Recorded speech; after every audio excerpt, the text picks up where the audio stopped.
Bienvenue à tous. Pour ceux qui ne me connaissent pas, donc je suis Stéphanie, je suis la directrice marketing de Charal. Je suis ravie de vous accueillir aujourd'hui pour cette 5e table ronde. Donc bienvenue à tous, ravie de vous retrouver en présentiel. Ça fait plaisir de pouvoir être ensemble. Bienvenue aussi à ceux qui sont en distanciel, parce que je crois que vous êtes nombreux aussi à être avec nous. Aujourd'hui, en fait, donc c'est la 5e édition de notre Meet Lab. On a démarré les Meet Lab en 2017.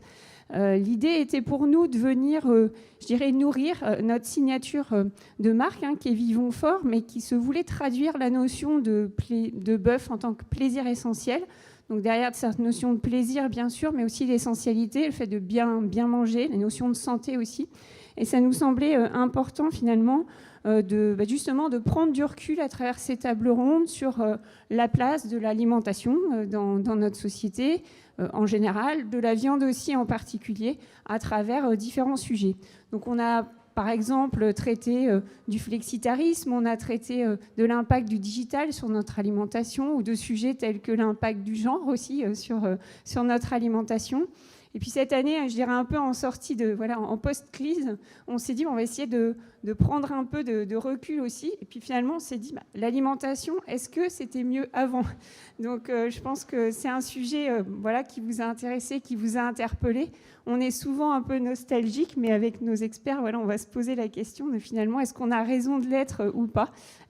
Comment c'était avant ? Donc déjà, comme d'habitude, chez Charal, je remercie Opinionway d'être avec nous. On va démarrer par le consommateur, puisqu'on est allé interroger nos consommateurs pour savoir justement si pour eux c'était mieux avant. Et voilà, ça va nous nourrir de beaucoup d'informations intéressantes sur lesquelles vont pouvoir rebondir nos 3 experts que je remercie d'être parmi nous et qui vont se présenter dans quelques instants. Et le sujet promet d'être riche. Donc voilà, encore une fois, bienvenue à tous. Je vous souhaite une bonne table ronde. N'hésitez pas, on est quelques-uns de chez Charal à être présents. On sera à votre disposition si vous avez quelques questions à nous poser sur la marque à l'issue de cette table ronde. Pour l'instant, place au sujet du jour, l'alimentation. Est-ce que c'était mieux avant ? Donc je te laisse la parole, Grégory. Merci Stéphanie pour ce mot d'accueil. Merci à tous de votre présence. J'ai le plaisir donc d'animer cette table ronde et donc pour me présenter rapidement, je suis Grégory Dubourg, le fondateur et le directeur de Nutrikeo, qui est une agence de conseil en stratégie nutrition qui accompagne les industriels de l'alimentaire dans leur transition alimentaire et nutritionnelle. Donc comme l'a dit Stéphanie Bérard-Gest précédemment, on va parler ce matin d'alimentation et nous demander si c'était mieux avant. Le monde en effet, il a beaucoup changé ces 50 dernières années. Allongement de l'espérance de vie, place de l'égalité homme-femme dans les débats, prise de conscience environnementale. Pour un certain nombre de sujets, la question ne se pose pas vraiment et c'est évident que c'était mieux maintenant. Mais en matière d'alimentation, est-ce que c'était mieux avant ? Comment notre rapport à l'alimentation a-t-il évolué depuis les années 70 à peu près à aujourd'hui ? Et nos habitudes alimentaires d'hier sont-elles meilleures ? On entend parfois dire que nos aliments modernes font triste figure par rapport à ce que mangeaient nos grands-parents et arrière-grands-parents. Mais qu'en sait-on réellement ? En somme, nous allons tenter ce matin de décoder l'impact de nos modes de vie sur la façon dont on voit notre alimentation, sur la façon dont on mange et sur la façon dont on produit ce qu'on met dans nos assiettes. Pour en parler ce matin, j'ai le plaisir donc d'accueillir 3 experts qui vont aborder la thématique sous 3 angles différents et complémentaires. Le premier angle, donc, c'est la dimension psychologique. Le deuxième, c'est la dimension alimentation et évolution des habitudes de consommation. Et le troisième angle, c'est la dimension durabilité. Donc d'abord, je vais inviter chacun de nos experts à se présenter. Tout d'abord, Francis Eustache. Vous avez un micro, voilà. Bien, bonjour à toutes et à tous. Merci de cette présentation et de cette invitation. Je m'appelle Francis Eustache, donc je suis directeur d'études à l'École pratique des hautes études de Paris. Je suis neuropsychologue de formation et je dirige un laboratoire de l'INSERM qui se trouve à Caen. Et donc je suis spécialiste, disons, dans la compréhension de la mémoire, de ces mécanismes, des maladies de la mémoire, également différentes pathologies neurologiques et psychiatriques. Et j'utilise notamment l'imagerie cérébrale pour comprendre ces mécanismes à la fois cognitifs et cérébraux. Donc j'ai un regard un petit peu extérieur par rapport à la thématique du jour, mais en fait ça m'a beaucoup intéressé. Je trouve qu'à partir de un peu de ce cliché, Ça donne à réfléchir de façon pluridisciplinaire, parce que c'est pas... Je vais m'exprimer en tant que psychologue, neuropsychologue, mais je suis obligé d'aller puiser dans d'autres disciplines pour essayer d'apporter un éclairage peut-être pertinent à la question qui est posée aujourd'hui. En tout cas, merci beaucoup de m'avoir invité. Très bien, merci. Philippe Gutzmann, si vous voulez vous présenter rapidement. Bonjour, Philippe Gutzmann, oui. Je suis aujourd'hui consultant. J'ai un peu plus de 25 ans de métier dans la grande consommation, dans la grande distribution, et je m'intéresse particulièrement aux évolutions des comportements de consommation et derrière, et c'est mon métier de consultant, aux impacts que ça amène sur les modèles d'affaires des entreprises du monde de la consommation, tout particulièrement dans l'alimentaire.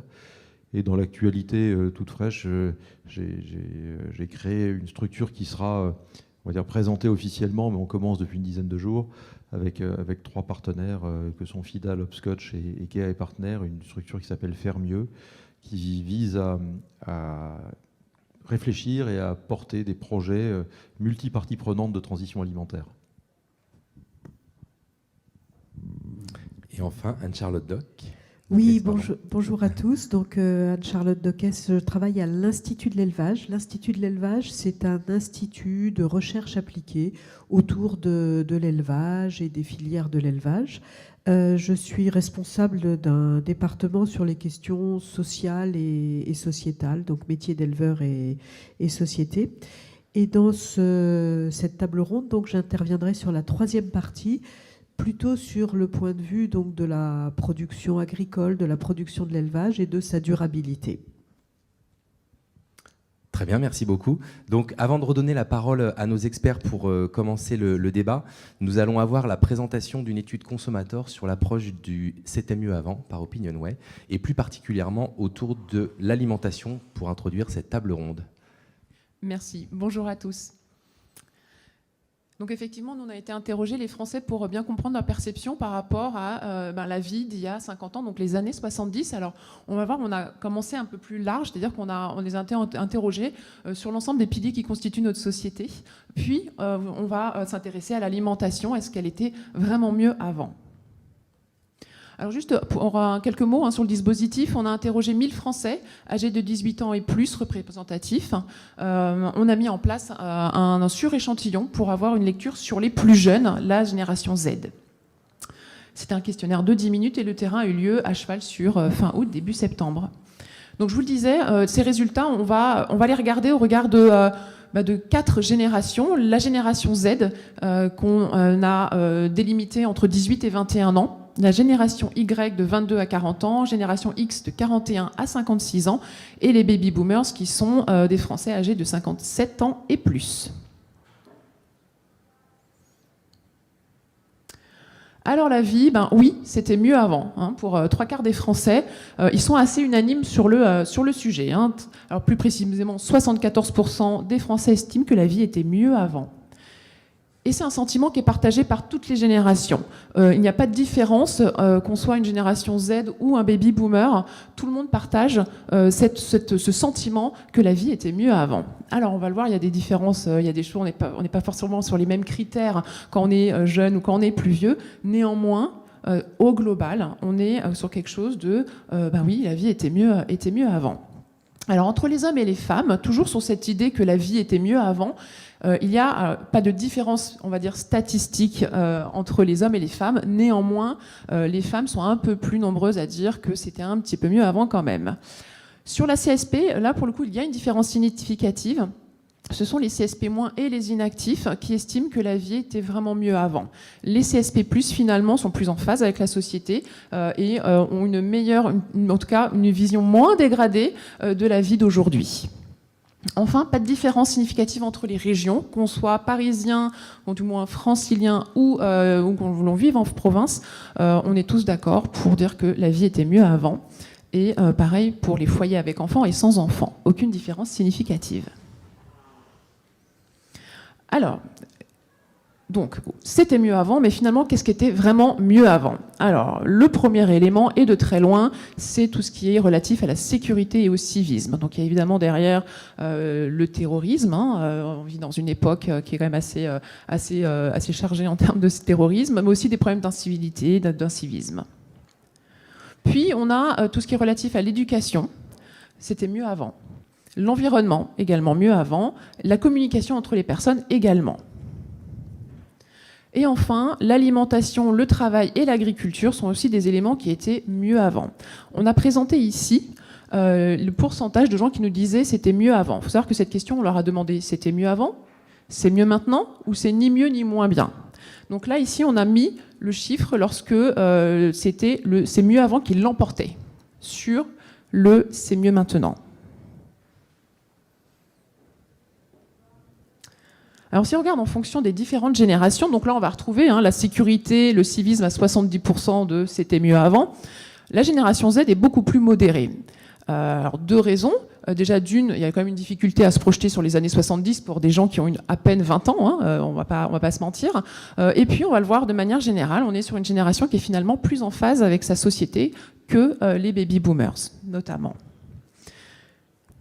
Donc finalement, une perception plus modérée sur le pourcentage de gens qui nous disent c'était mieux avant sur l'ensemble des dimensions quand on est jeune. Et puis plus on vieillit, plus on va avoir une vision dégradée des différents piliers de notre société, sur la sécurité, l'éducation, la communication, et ça de manière générale sur l'ensemble des piliers qu'on a pu tester. Les plus âgés sont plus pessimistes sur leur vision de notre société par rapport à avant. Alors à l'inverse, il y a quand même certains éléments qui sont positifs. Certaines choses sont quand même mieux maintenant, notamment l'information et l'accès à l'information, les transports, la santé et enfin les loisirs. Donc là, encore une fois, c'est le pourcentage de gens qui nous ont dit c'est mieux avant, qui l'emportent sur le pourcentage de c'était mieux avant. C'est mieux maintenant. Donc le pourcentage est plus fort sur le c'est mieux maintenant. Alors, toutes ces infos faisaient abstraction de la crise sanitaire. On avait bien précisé, on n'est pas en train de parler de la crise. Maintenant, on leur dit, finalement, cette crise sanitaire, quel est l'impact de cette crise sanitaire sur la perception de ces mêmes piliers? Alors, première info, on a 46% des Français qui estiment que la crise sanitaire a eu un impact négatif sur nos vies. Ce qui fait 54% des gens qui estiment que ça n'a pas eu d'impact ou que ça a eu un impact positif. Donc finalement, une majorité de Français, alors petite majorité, mais qui estiment que soit ça n'a pas eu d'impact, soit ça a eu un impact positif sur nos vies. Alors, les générations les plus jeunes, alors là, génération Z est plutôt en ligne avec la pensée et le jugement des Français. C'est par contre la génération Y qui finalement a eu un jugement plus positif sur l'impact de la crise, puisqu'ils sont 33% à dire que ça n'a pas eu d'impact sur leur vie et 32% que ça a même eu un impact positif.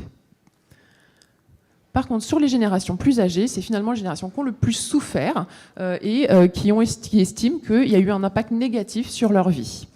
Ça monte, voilà, pour le coup, là, la majorité l'emporte sur les générations les plus âgées. Alors, il y a deux éléments qui ont été vécus de manière positive par rapport à cette crise sanitaire. Le premier, c'est l'environnement. On l'a vu, surtout pendant le premier confinement, il y a eu quand même un impact assez positif sur l'émission des gaz à effet de serre. La nature a repris ses droits dans plusieurs coins du monde. Du coup, un impact plutôt positif sur l'environnement. Et puis l'alimentation, ça a été quand même le grand retour des Français au fourneau, surtout pendant le premier confinement. Donc des choses qui sont vécues de manière positive par les Français. Alors on a des éléments quand même assez différents en fonction de si on est une génération Z ou un baby boomer. L'environnement, on va plus le retrouver côté génération Z, auprès des plus jeunes. L'information et l'accès d'information, ce sont aussi des choses qui se sont améliorées avec la crise sanitaire. L'alimentation, la santé et les vacances. Alors que les baby boomers, on l'a vu, ont une vision beaucoup plus dégradée, beaucoup plus pessimiste quant à la crise sanitaire. Ce qui s'est le plus dégradé avec la crise, ce sont les loisirs, selon eux, l'éducation, le développement économique, la santé et enfin la sécurité, le civisme. Donc on est sur des choses quand même très différentes, des choses qui se sont vraiment améliorées selon les jeunes, alors que voilà, beaucoup plus de dégradation auprès des plus âgés. Alors maintenant, on va s'intéresser plus spécifiquement à l'alimentation. Et on va voir que l'alimentation a des perceptions quand même très différentes en fonction de l'âge que l'on a. Alors la première chose, c'est que 46% des Français estiment que l'alimentation c'était mieux avant. Ce qui laisse quand même une majorité de Français qui estiment que c'était ni mieux ni moins bien, ou voire que l'alimentation est même mieux maintenant. Donc 35% c'est ni mieux ni moins bien, 19% c'est même mieux maintenant. Alors, le mieux maintenant, il est essentiellement porté par les générations Z, donc les plus jeunes. 25%, donc un quart quand même des générations Z, estiment que l'alimentation est mieux maintenant. Et puis, plus on vieillit, plus on a une vision plus négative de l'alimentation d'aujourd'hui, où on estime que l'alimentation était quand même mieux avant, particulièrement chez les générations X et les baby boomers. Ils sont d'ailleurs près de 2/3 de Français à estimer qu'ils ont moins confiance dans leur alimentation aujourd'hui. Alors c'est quelque chose de plus marqué auprès d'un public féminin. Les femmes sont 67% à estimer que les Français ont moins confiance dans leur alimentation aujourd'hui, seulement 58% chez les hommes. Et puis on va retrouver la même chose dans les différentes générations, c'est-à-dire que plus on vieillit, plus on note cette perte de confiance. Alors on a été collecter des verbatims auprès des consommateurs. On vous a mis celui-ci car il est en fait très révélateur de ce qu'on a pu regarder, de ce qu'on a pu voir dans l'ensemble du corpus qu'on a pu recueillir. Quelqu'un qui nous dit il y a 50 ans, l'alimentation était plus limitée mais beaucoup plus naturelle. Il y avait peu de produits industriels comportant colorants, conservateurs et autres produits chimiques. Et de manière générale, quand on leur demande mais finalement qu'est-ce qui était mieux avant, on a beaucoup de notions autour de la naturalité, de la composition qui vont ressortir. On va nous parler de la santé, que finalement on avait une alimentation qui impactait moins notre santé. Quelqu'un qui nous parle qu'aujourd'hui il y a plus de malbouffe, qu'il y a plus de problèmes d'obésité. On va nous parler également de l'origine des produits et de la qualité des produits. Donc des sujets qui sont finalement assez concomitants et qui retournent autour de la naturalité des produits et de l'impact sur notre santé. Alors, de manière plus chiffrée, ce qui s'est dégradé selon les Français par rapport à il y a 50 ans, c'est le prix. 50% estiment que le prix s'est dégradé. Puis on a beaucoup de notions autour de la naturalité, de la qualité, comme on vient de voir, des notions qui sont plutôt en dégradation. Et enfin, ce qui s'est le plus dégradé, c'est le lien social autour du repas, autour de la cuisine. Il y a moins de partage de repas en famille, il y a moins de temps accordé à cuisiner, il y a également moins de temps accordé au repas. Alors là encore, on a une vision très différente en fonction de la génération. Finalement, ce sont vraiment les baby boomers qui estiment que le temps accordé au repas est en forte dégradation. Ils sont 81% à dire la consommation alimentaire s'est dégradée en ce qui concerne le temps accordé au repas. Finalement, en génération Z, ils sont que 54%, ce qui reste quand même majoritaire, mais 54% à dire que le temps accordé au repas s'est plutôt dégradé. Les baby boomers vont également mentionner les effets des produits alimentaires sur la santé. On va le voir, plus on vieillit, plus on prend conscience qu'il y a un lien très fort entre alimentation et santé. On le voit bien ici. L'authenticité des produits, également un thème qui divise les plus jeunes et les plus âgés. Et enfin, le goût et la saveur des produits. Donc une majorité des baby boomers estiment que ça s'est dégradé, alors que la génération Z, à l'inverse, pense que ça s'est plutôt amélioré. On va en reparler tout à l'heure. La génération Z a finalement une vision de la qualité de ce que l'on mange aujourd'hui plutôt positive. Donc dans ces points d'amélioration, il y a en premier lieu la diversité. Par rapport à il y a 50 ans, on trouve plus facilement les produits, on a la possibilité de manger plus exotique, plus diversifié et plus varié. On a également toute une dimension autour de la praticité. Et enfin, la traçabilité. On sait plus d'où viennent les produits alimentaires au jour d'aujourd'hui qu'il y a 50 ans. Alors encore une fois, on a une dichotomie assez importante entre les jeunes et les plus âgés. Alors, ce qui s'est le plus amélioré selon la génération Z, c'est la possibilité de manger équilibré. Le fait de prendre plaisir à travers les produits, le goût, les saveurs, comme je vous le disais, c'est quelque chose qui s'est plus amélioré que dégradé, alors que c'est l'inverse chez les baby boomers. Et enfin, le fait de manger en lien avec les saisons. Donc la génération Z a vraiment des évocations beaucoup plus émotionnelles, beaucoup plus positives que les baby boomers. Et on voit bien là, ici, l'impact des communications institutionnelles. Il faut savoir que les générations Z, en fait, ils sont nés, ils ont baigné dans tous ces messages institutionnels, manger, bouger, manger 5 fruits et légumes par jour.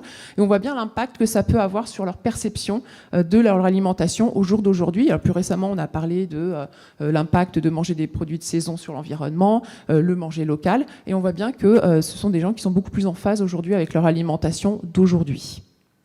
À l'inverse, les baby boomers, eux, sont moins dans ce côté émotionnel, ce rapport à l'alimentation plus émotionnel. Ce sont des choses beaucoup plus rationnelles. Pour eux, ce qui s'est amélioré, c'est la diversité, le choix des produits alimentaires, la facilité à se procurer les produits et la traçabilité des produits alimentaires. Vous voyez qu'on est quand même sur du très très fonctionnel, du très pragmatique, alors que les jeunes ont des perceptions plus émotionnelles de leur alimentation d'aujourd'hui.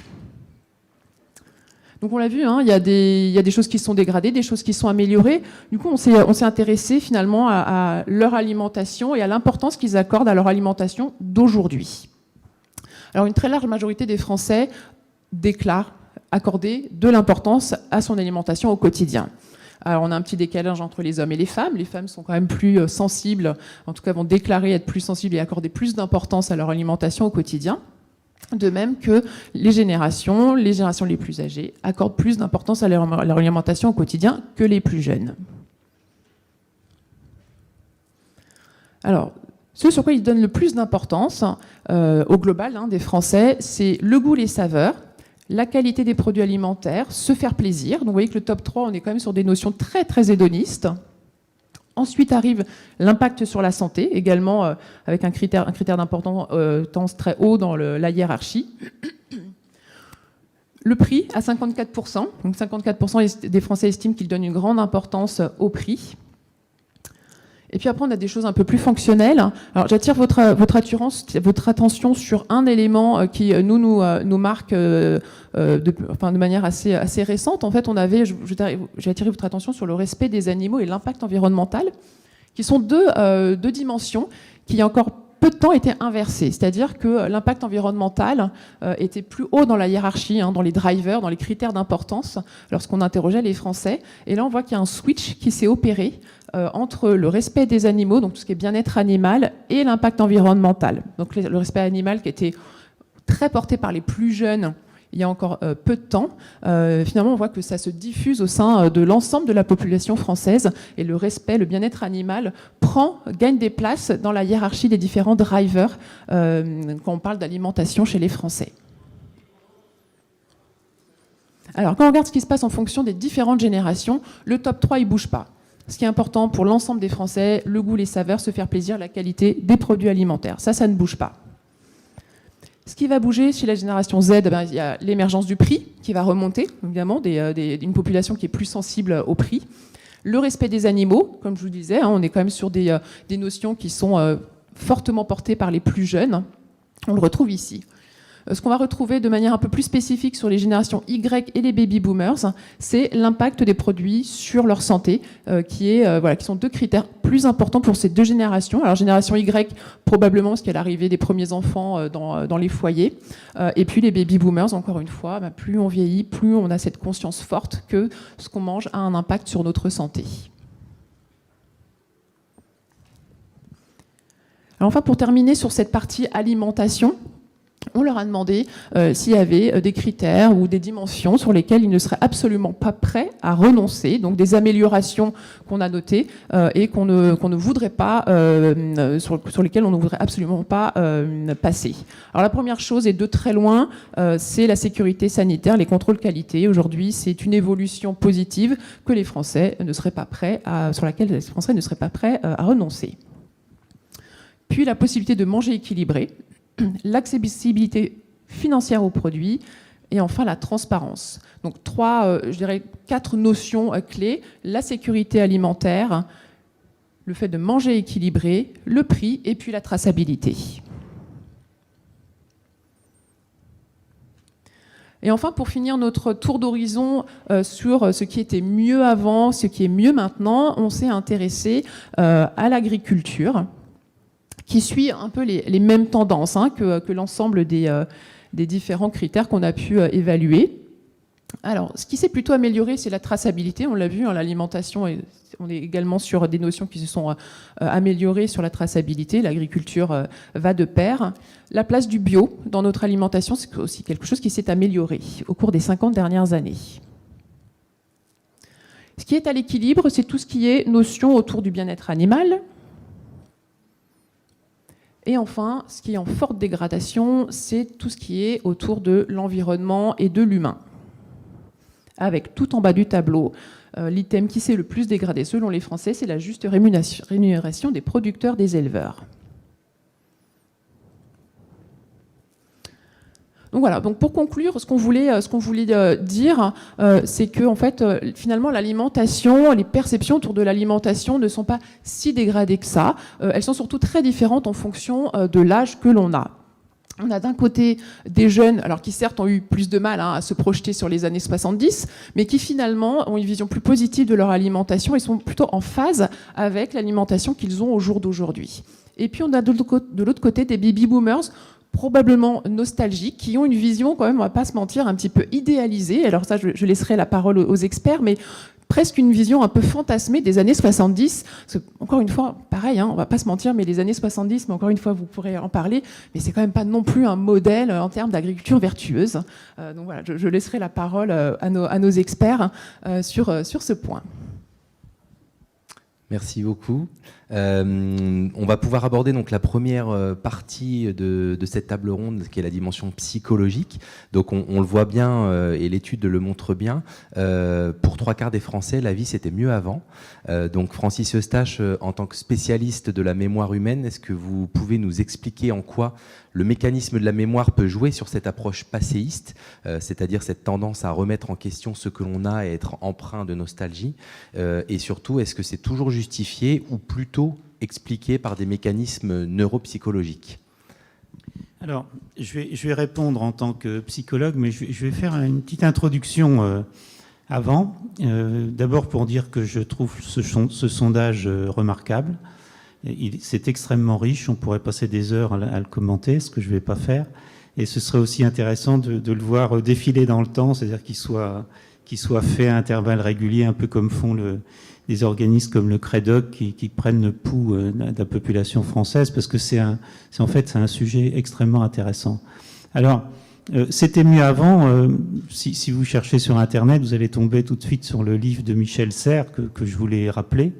Michel Serres, donc ce grand philosophe qui est décédé en 2019 et qui a écrit ce petit livre, c'est un tout petit livre, 50 pages, il vaut 5 €, vous voyez, vous n'allez pas vous ruiner, qui s'appelle « C'était mieux avant ». Alors Michel Serres, il était né en 1930 à Agen, c'est-à-dire dans le sud-ouest, sud-sud-ouest, quoi.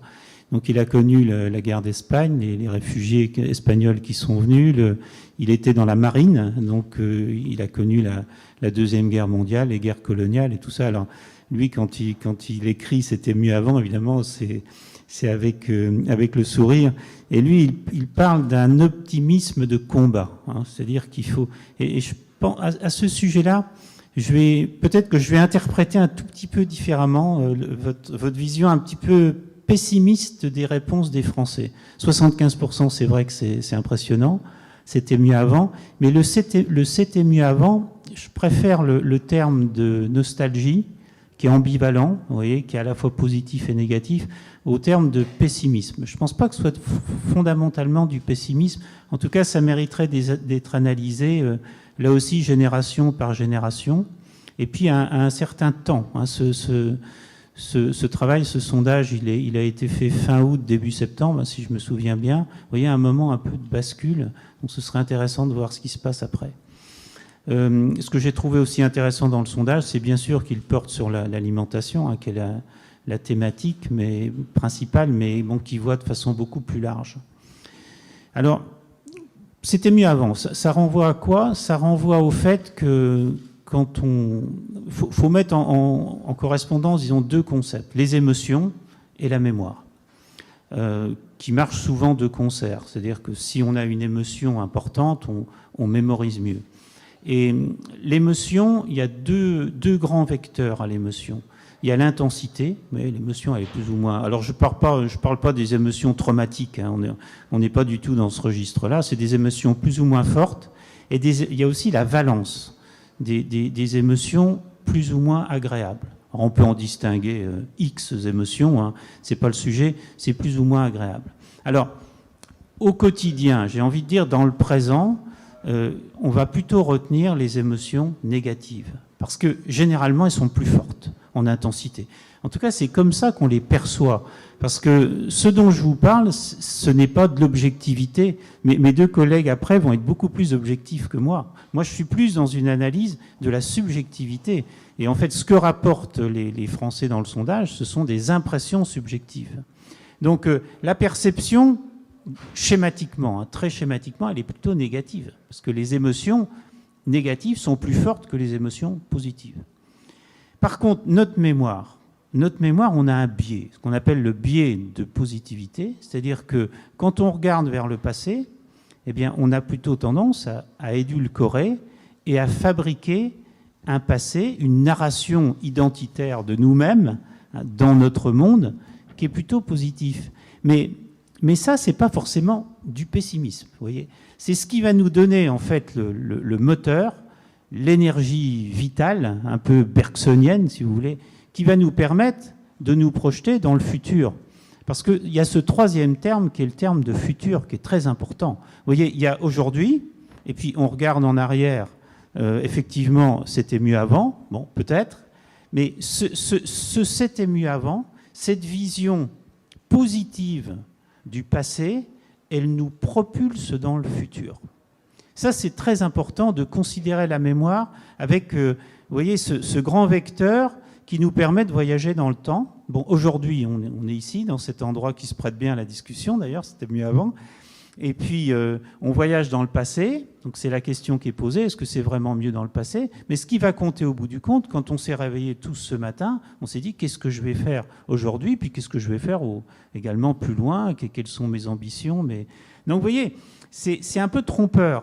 Et je pense ensuite qu'il faut regarder les choses de façon très précise, parce qu'il y a ce grand résultat à 75% qui est important, toutes les classes d'âge, les 4 classes d'âge qui sont étudiées là. Puis ensuite, quand on regarde plus en détail, il y a des différences entre les très jeunes notamment. Voilà, notamment entre les générations. Et est-ce que vous pouvez expliquer pourquoi les jeunes seraient plus optimistes que les moins jeunes sur le passé ? Alors, ce qui est montré, c'est que ce biais de positivité, il y a beaucoup de travaux là-dessus. Il y a même une théorie socio-émotionnelle qui a été développée par des collègues américains et qui tient plutôt la route, hein, à savoir que quand on vieillit, on est plutôt positif.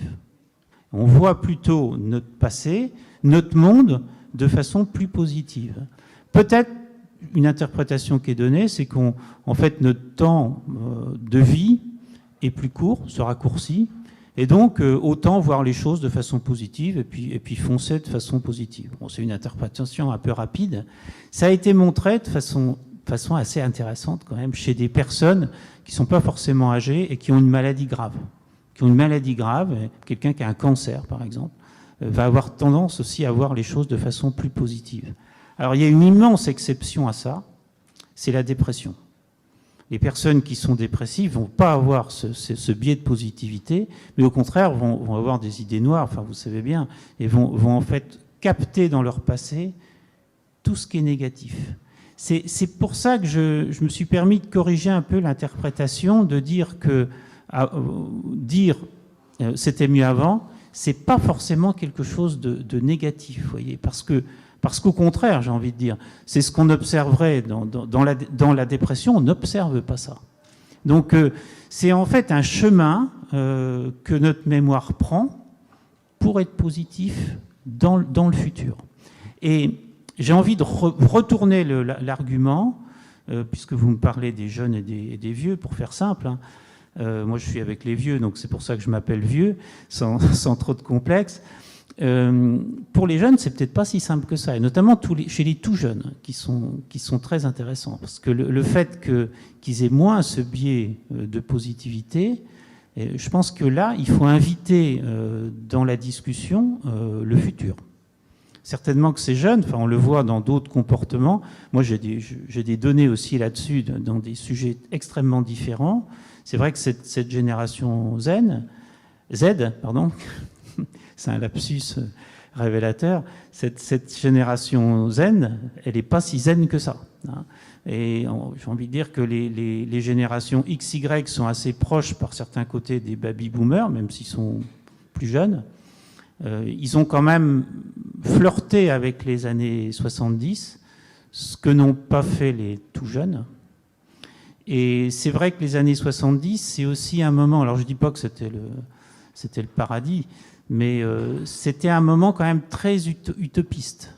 C'est par rapport à ce qu'a connu, c'est pour ça que je voulais rappeler ce qu'a connu Michel Serres, c'était des utopies, et puis c'était une période quand même assez créative, c'est les Beatles, c'est les Rolling Stones, c'est ce qu'on en retient, même si c'était par certains côtés très violent, hein, même si on prend ces deux groupes, il y a ce qu'on en retient, il y a les mélodies plutôt agréables, plutôt réussies, et puis il y a la violence qui les accompagnait, la violence sociale qui les accompagnait. Là aussi, il y a cette ambiguïté. Hein, Et alors concrètement, justement, en matière d'alimentation, si on applique votre connaissance sur la mémoire, sur le milieu de l'alimentation, quelles sont selon vous les différentes représentations collectives et individuelles de l'alimentation ? Ouais.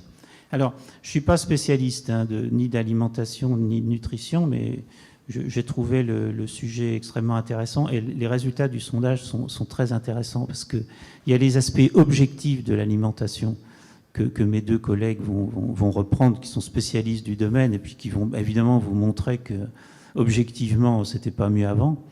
Par contre, on est vraiment sur une représentation de l'alimentation, et puis au-delà du mode de vie autour du repas, qui je pense, est très intéressant.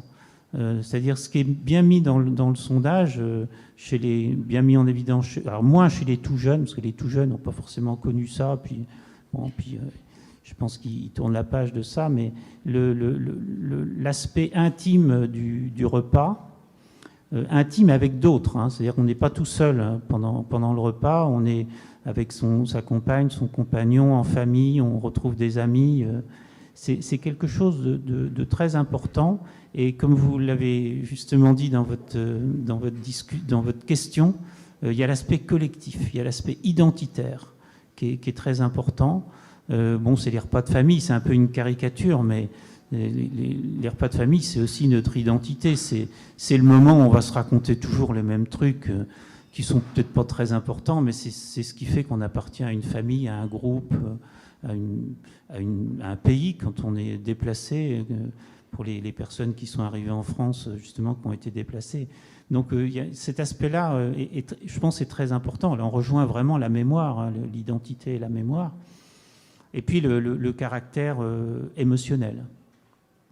Alors, je peux dire encore une chose, peut-être puis je m'arrêterai, peut-être parce que je suis bavard, je suis capable d'être bavard. Donc, il y a aussi, du point de vue de la mémoire, d'un point de vue, cette fois-ci, presque anatomique, hein, l'alimentation, enfin, la gustation, l'olfaction sont des sensorialités très particulières, parce que les organes cérébraux, hein, les structures cérébrales qui sous-tendent l'olfaction et la gustation sont en gros les mêmes, sont en prise directe avec les structures qui sont impliquées dans la mémoire. Donc en gros, on a une structure qui s'appelle l'amygdale, c'est pas l'amygdale que j'ai au fond de la gorge, hein, c'est l'amande du cerveau, donc qui sous-tend les émotions. Elle est en prise directe avec ce qu'on appelle les hippocampes, hein, qui sont responsables de la mémoire. Et c'est unique. C'est unique, c'est-à-dire que les autres modalités sensorielles sont beaucoup plus complexes. Elles passent par le cortex, vous voyez. Les chemins sont beaucoup plus longs, sont beaucoup plus rationnels, alors que le lien gustation, olfaction, émotion, mémoire, c'est un lien direct. Alors, c'est remarquablement, puisque je parlais de ça, c'est remarquablement évidemment écrit à la recherche du temps perdu, de Marcel Proust, c'est la fameuse Madeleine de Proust.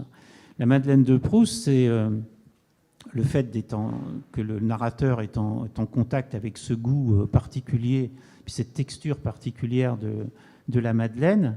Si vous voulez le relire, c'est plutôt au début du livre, c'est vers la page 50 dans la Pléiade, et ça dure 4 pages. Et c'est ça qu'on ne sait pas toujours, c'est que ça dure 4 pages. C'est-à-dire que... Et je voulais en parler parce que c'est ce côté un peu irrationnel, vous voyez, du lien entre l'alimentation, enfin le contexte de l'alimentation et la mémoire, et puis notre identité. À savoir que l'alimentation, elle crée une émotion, sans qu'on sache vraiment l'origine de l'émotion. Et il faut 4 pages de Marcel Proust, alors vous me direz, il écrit assez facilement, donc ça je vous l'accorde, pour que, en fait, le narrateur trouve la source du souvenir. Parce qu'on dit souvent, la Madeleine de Proust, c'est retrouver le souvenir tout de suite. Vous voyez, c'est l'image qu'on a un peu. C'est pas du tout ça. Hein. C'est pas du tout le souvenir tout de suite. C'est une émotion. Vous voyez, la Madeleine entraîne une émotion, mais l'origine de l'émotion, c'est extrêmement difficile, et donc il faut 4 pages pour retrouver la tante Léonie plus tard. Voilà. Ouais, je fais une petite digression à partir de votre question. Merci beaucoup. Non, mais merci, c'était très, très intéressant, puis de voir effectivement quels sont les mécanismes émotionnels et physiologiques parfois qui sous-tendent la construction de cette mémoire. Donc votre exemple sur la Madeleine de Proust est excellent pour ça. Et puis cet éclairage que vous nous avez donné sur le biais de positivité qui, je pense, va nous rester dans le reste de la table ronde, qui est cette idée que ce biais de positivité, c'est une énergie vitale pour se projeter vers le futur. Et finalement, c'est une différence de représentation plus qu'une réalité objective sur la perception qu'on peut avoir de l'alimentation. Donc on va confronter cette idée de perception avec, pour le coup, la réalité objective de ce qui s'est passé ces 50 dernières années dans la consommation et dans la production agricole avec nos 2 autres experts. Donc Philippe, je vais vous donner la parole pour parler de la partie alimentation et évolution de la consommation sur ces 50 dernières années. Et vous allez nous expliquer quelles sont les différences, selon vous, entre notre alimentation d'il y a 50-60 ans et celle d'aujourd'hui. Parce que fortement impactée par notre mode de vie, il est évident que cette alimentation, elle a évolué. Mais comment s'alimente-t-on aujourd'hui par rapport à hier? Quelle est la place accordée désormais à la sécurité alimentaire, au goût, au plaisir, comme nous en avons déjà un peu parlé, et aussi quelle est la place de l'équilibre nutritionnel dans tout cela? Vaste sujet. D'abord, pour commencer, on est sur un sujet qui est extrêmement sensible, qui est régulièrement au cœur du débat public, et qui, je trouve, est empreint malheureusement d'une forme de manichéisme qui oppose, de façon très caricaturale, les tenants du « c'était mieux avant », et ils sont nombreux, et puis de l'autre côté, un certain nombre de gens qui vont être plutôt dans le registre du « circuler, il n'y a rien à voir ». Et on va essayer de mettre un peu de nuance là-dedans, en repartant des faits, et en essayant de contextualiser le sujet. Parce que l'alimentation, on peut en parler, mais on peut parler je dirais, simplement comme étant l'acte de s'alimenter indépendamment des évolutions elles-mêmes de la société, n'a pas beaucoup de sens, je crois. Ensuite, le terme d'alimentation lui-même, j'ai envie de le questionner, et on peut le découper pour moi en 2 parties. Il a 2 sens.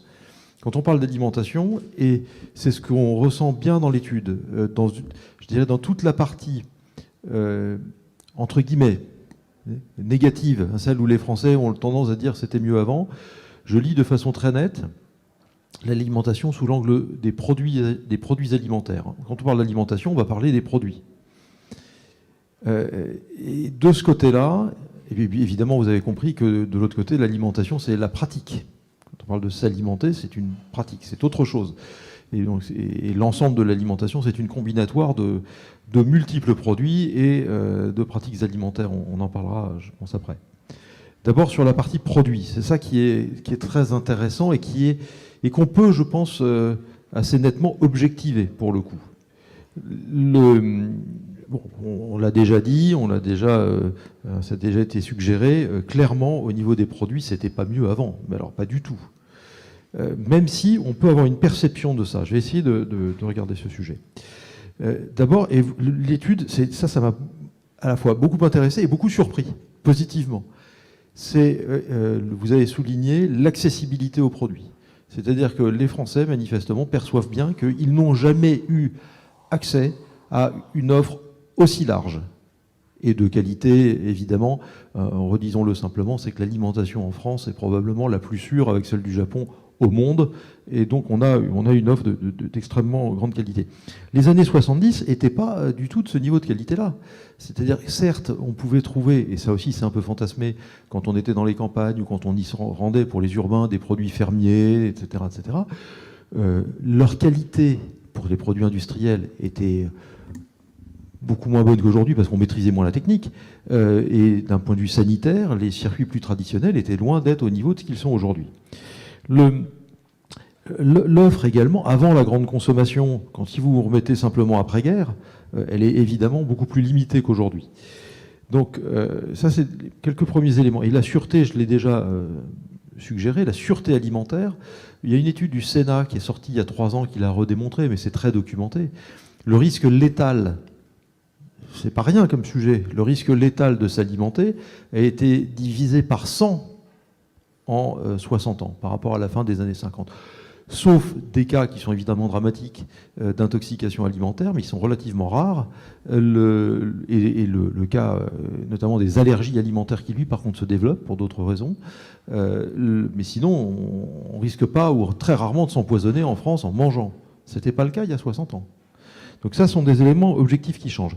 L'accessibilité ensuite. En 60 ans, on a eu le développement de la grande consommation, donc de la grande industrie, des grands distributeurs, et tout ce système-là, qui est très critiqué, et on peut largement le critiquer, il a quand même permis justement à ce que l'ensemble des Français, et c'est vrai dans les autres pays occidentaux, puissent accéder à une offre extrêmement large, extrêmement variée, et à un prix acceptable, ce qui n'était pas le cas il y a encore 60 ans. Il faut l'avoir en tête, et dans le sujet plus particulièrement qui va nous toucher aujourd'hui, sur le sujet de la viande, il faut se rappeler qu'au sortir de la Seconde Guerre mondiale ou dans les années 50, tout le monde ne pouvait pas avoir accès à la viande, et pour beaucoup de Français, ils n'avaient accès qu'au bas morceau.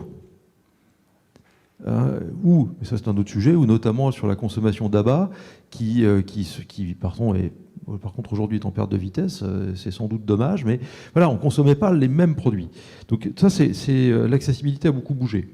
Il y a un point cependant qui je trouve intéressant, c'est la notion de la lecture locale contre la lecture globale qu'on peut avoir de l'alimentation. Souvent on parle de... Et l'étude, justement, ne l'a pas montré, c'est ce que j'ai trouvé intéressant, d'un appauvrissement de notre alimentation. Je vais prendre des chiffres très théoriques, c'est juste pour l'illustration. Je vous ai dit que l'alimentation s'est développée au sens où on a accès à plus de produits. Si il y a 60 ans, vous aviez 100 villes dans lesquelles on avait accès éventuellement à 100 produits. Au total des 100 villes, puisque l'alimentation était beaucoup plus localisée, vous aviez 10 000 produits. Aujourd'hui, l'alimentation s'est fortement nationalisée, même internationalisée, et en quelque sorte standardisée. Dans chacune de ces 100 villes, vous avez accès à 1000 produits. Mais si dans ces 100 villes, c'est toujours les 1000 mêmes, au total, vous avez accès qu'à 1000 produits. Vous voyez la distinction entre le local et le national. Il y a 60 ans, consommer de l'huile d'olive à Lille était relativement rare parce que c'était peu accessible, on la trouvait peu. Et inversement dans le sud. Aujourd'hui, on trouve tout partout. Et donc on a à la fois un plus grand accès à la diversité alimentaire et en même temps, on a une perte en quelque sorte, je vais utiliser ce terme qui est par ailleurs trop utilisé, mais de biodiversité, en fait, de variété alimentaire à l'échelle du pays, parce que l'échelle nationale a amené aussi une standardisation, une massification de l'offre, qui fait qu'on accède tous à plus de choses, mais qu'au global, on a une concentration par exemple de la consommation de tomates pendant longtemps sur moins de variétés, vous en parlerez sans doute beaucoup mieux que moi, dans l'élevage, sur moins de races qui sont utilisées pour la majorité de la production, etc. Donc ça, c'est un sujet qui est un sujet de diversité alimentaire qui doit nous occuper pour l'avenir. Mais au global, on est aujourd'hui tout à fait... on a une alimentation qui est plus variée. Et puis je terminerai sur l'offre alimentaire, sur un point qui est que les metteurs en marché, entendez par là donc les distributeurs comme les industriels, les coopératives agricoles, etc., et les agriculteurs bien sûr, ont beaucoup évolué dans leurs pratiques depuis 50 ans. D'abord tout simplement par la connaissance. On utilisait des produits ou des méthodes il y a 50 ans qui étaient utiles par rapport à nos enjeux d'il y a 50 ans, qui étaient de nourrir la population, qu'on n'utilise plus aujourd'hui simplement parce que depuis on a appris qu'ils avaient des externalités négatives, des effets de bord, qu'ils posaient des problèmes. Donc on a évolué dans l'alimentation comme dans toutes les sphères de la société, c'est normal. Donc il ne s'agit pas simplement de se dire il y a 50 ans on faisait mal, non, on faisait sans doute, moi je suis optimiste pour ça, je pense que nos parents, nos grands-parents faisaient sans doute ce qu'ils pouvaient faire de mieux par rapport aux connaissances dont ils disposaient. Et c'est ce qui se passe également aujourd'hui, simplement la connaissance a changé. Et à partir de là, on peut rajouter des éléments, c'est que la connaissance a fait évoluer les normes, les normes sanitaires, les normes en général, qui régissent les marchés, ont beaucoup changé et nous ont amené à faire mieux aujourd'hui qu'il y a 50 ans. La pression sociétale, vous l'évoquez aussi dans l'étude, les attentes sociétales de nos consommateurs, notamment quand vous parlez du bien-être animal, c'est un élément marquant, clairement, il y a 60 ans, les gens se fichaient du sujet. C'était pas leur préoccupation. Aujourd'hui, ça le devient. Mais si vous mettez d'ailleurs à une échelle internationale, il y a des pays où c'est pas du tout leur préoccupation aujourd'hui. Leur préoccupation aujourd'hui, c'est de manger. Donc, c'est normal, on évolue. Il y a également l'amélioration, je dirais, de l'organisation de la filière et des processus de la filière. Cette filière alimentaire, elle était très atomisée, elle s'est beaucoup concentrée. Elle était dans une logique de mass market pendant longtemps, qui se fragmente aujourd'hui. Et ça a amené une évolution très nette des circuits logistiques. Et c'est très important quand on parle d'alimentaire, parce qu'on a un problème en alimentaire. C'est les dates limites de consommation. Le système alimentaire nous a amené dans les années 60-70, jusqu'aux années 90 d'ailleurs, à développer finalement des produits de la conserve, par exemple, parce que ça comme son nom l'indique, ça se conserve au détriment de produits frais qu'on achetait en proximité.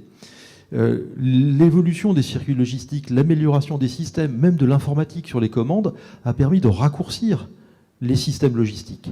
Et depuis une quinzaine d'années, vous avez une forme, dans les distributions, de ce qu'on pourrait appeler la prise du pouvoir du frigo sur le placard. C'est-à-dire que les produits alimentaires sont de plus en plus des produits frais au détriment des produits d'épicerie. C'est intéressant. Et c'est plutôt bon au niveau de l'alimentation, parce que les produits frais, par nature, sont plus frais. Donc on a une évolution également de l'organisation de la filière qui permet ça. Et derrière ça, vous avez, vous pourrez citer des choses comme le lait UHT. Alors beaucoup de gens vont dire oh, c'est pas tout à fait du vrai lait, sauf que le lait UHT, c'est parfaitement sain. Et si aujourd'hui on remplaçait partout le lait UHT par du lait de ferme, je pense qu'on aurait beaucoup de monde aux portes des hôpitaux demain matin. D'abord parce qu'on n'y est plus habitué et parce que ça pose des questions. Le surgelé. Le développement du surgelé qui pose d'autres problèmes a réduit le gaspillage alimentaire et permet de garantir une qualité nutritionnelle des produits. Ou dans un domaine qui nous touche de plus près, puisqu'on va pas mal parler de viande, on pourrait parler d'un cas que je trouve très intéressant. Je ne veux pas rentrer dans le débat technique ou de santé, mais de la charcuterie et des sels nitrités. Pourquoi il y a eu des sels nitrités dans la charcuterie il y a 50 ans? C'est pas parce que quelqu'un s'est dit un jour, tiens, je vais mettre des sels nitrités pour faire du jambon rose. C'est pas comme ça. C'est que le développement de la chaîne logistique, la massification de la consommation, a nécessité ça pour permettre la conservation des produits. Et en 50 ans, on s'est habitué à avoir du jambon rose. Aujourd'hui, les systèmes logistiques et les techniques de production permettent de le réduire, voire de s'en passer. Et tant mieux. Mais maintenant, on a un problème marketing. C'est que les gens se sont habitués pendant 50 ans à consommer du jambon rose et il faut faire évoluer les pratiques. Donc c'est très intéressant de remettre, je pense, ces choses-là dans le contexte. Et puis je terminerai sur les produits sur un point qui est l'arrivée des scores, hein, des systèmes de notation divers. Je passe sur les labels et les signes de qualité. Et ces systèmes-là ont un effet au niveau du consommateur qui vont aider les consommateurs, on en reparlera tout à l'heure, mais ils ont également un effet qui, à mon avis, est beaucoup plus important. C'est que les industriels comme les distributeurs, ce sont des metteurs en marché, ce sont des acteurs économiques qui veulent séduire le consommateur en ayant, entre guillemets, la meilleure note. Et donc, il y a un niveau d'effort déployé dans la filière depuis une dizaine d'années tout à fait colossal pour améliorer les recettes, améliorer les compositions produits, réduire le nombre d'additifs, etc., pour avoir de meilleures notes et proposer de meilleurs produits. Donc on est vraiment dans une situation, je pense, où l'ensemble de la filière, pas tous, il y a toujours à un moment donné des gens en retard, c'est la vie, mais où la filière fait des progrès considérables. Et au niveau produit, ça c'est clair, c'était pas mieux avant. En tout cas, je ne reviendrai pas en arrière, pour ce qui me concerne. D'accord. Et donc, ouais, si on regarde l'ensemble de ces items que vous venez de nous détailler, là, que ce soit la qualité sanitaire, l'accessibilité, la diversité, les pratiques de la distribution, le niveau de connaissance des consommateurs, la composition de recettes, tout ça, ça s'est amélioré de façon très significative. Et pour autant, dans l'enquête, on voit que 63% des Français déclarent avoir moins confiance dans leur alimentation aujourd'hui. Donc, pourquoi ce débat ? Alors, il y a effectivement un problème de confiance, ça c'est très net. Mais vous savez, dans le c'était mieux avant, je dirais que c'est peut-être le nœud du problème d'ailleurs, mais les consommateurs peuvent penser pour un certain nombre que c'était mieux avant, mais je vous assure, et pour en avoir été un, et pour les conseiller aujourd'hui, que les acteurs économiques, eux aussi, peuvent penser que c'était mieux avant. Hein. Parce que c'était beaucoup plus simple avant. Les consommateurs étaient beaucoup plus simples avant qu'aujourd'hui. En passant le clin d'œil, mais effectivement, il y a des phénomènes qu'on observe. Il y a également des phénomènes objectifs. J'ai parlé de maladies chroniques, on a parlé tout à l'heure d'obésité également, qui se développe, c'est incontestable, hein, qu'on observe. Et en fait, je l'ai dit tout à l'heure, l'alimentation, c'est des produits et c'est des pratiques. Et les pratiques sont très intéressantes. Parce que, d'abord, les pratiques, c'est nous. Et on a toujours du mal à s'observer soi-même dans ces pratiques et voir comment elles évoluent. Et se rendre compte des réalités des choses. Or, là, je pense que sur les pratiques alimentaires, il y a beaucoup à dire. Alors, je ne vais pas dire ça pour dire c'est de la faute du consommateur, il a qu'à se débrouiller. Au contraire, je finirai pour expliquer pourquoi il va falloir qu'on accompagne ça. Mais les pratiques alimentaires ont beaucoup bougé et elles ne sont pas... Elles sont parfois choisies. Mais je pense que la plupart des consommateurs, la plupart d'entre nous, nos pratiques alimentaires, en fait, on les subit par des effets d'environnement. Et c'est ça qu'il faut observer, parce qu'on ne fera pas de politique en dehors des réalités. D'abord, la structure des ménages. La taille des ménages baisse de façon continue et va continuer de baisser. D'ailleurs, on n'est pas loin de se retrouver avec un accroissement démographique négatif en France. On n'est plus très loin de ça. Mais la taille des ménages baisse. Or, quand vous étiez une famille de 5, vous pouviez manger à 5 autour de la table. La commensalité qui a été évoquée tout à l'heure, c'était très agréable. Et pardon, je vais être caricatural, mais on se met au milieu des années 70, où une majorité de femmes ne travaillaient pas, ou pas encore beaucoup, ou peu. Et donc madame fait la cuisine dans l'après-midi, et le soir on rentre et on a tous droit à un pot-au-feu. Et c'est très sympa. Sauf qu'aujourd'hui, madame travaille, et tant mieux, que tout le monde bosse, que l'alimentation s'est individualisée, que faire un pot-au-feu pour 5, le niveau d'effort consenti, il est acceptable puisqu'on produit pour 5. Mais si vous êtes à 2 à table parce que vous êtes retraité ou que les enfants sont partis, ou si vous êtes un jeune couple, moi j'en connais pas un qui le soir, le mercredi, va commencer à faire un pot-au-feu. Ça n'existe plus. C'est-à-dire que nos rythmes de vie, notre environnement de vie fait que l'alimentation, nos pratiques alimentaires du passé n'existent plus.